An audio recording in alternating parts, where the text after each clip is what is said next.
In the last video we learned about the overall ring structure of Surah al-Baqarah. Now, it is worth paying special attention to a particular ayah of this surah, the 255th ayah, known as Ayatul Kursi.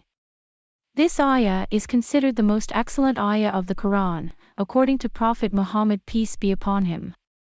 Its memorization is highly encouraged, and it just so happens that it too exhibits a deeper ring composition.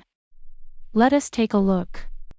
This ayah consists of 9 phrases. The translation of these phrases is such. Allah, there is none worthy of worship except He, the ever-living, the ever-watchful. Neither drowsiness nor sleep overtakes Him.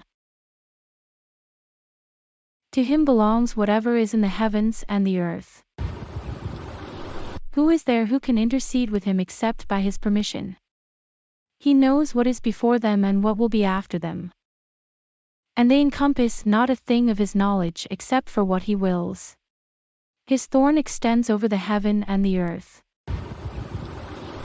and their preservation tires him not. And He is the Most High and most supreme. As you can notice that there exists a ring composition among the phrases of this ayah. Even more amazing is the middle phrase that says that He, Allah, knows what is before them and what will be after them. And this phrase acts exactly like a mirror between the before part and the after part. This is one of the most astounding ring structures we have discovered yet. Stay tuned for more amazing stuff. Please give us your feedback and subscribe to the channel.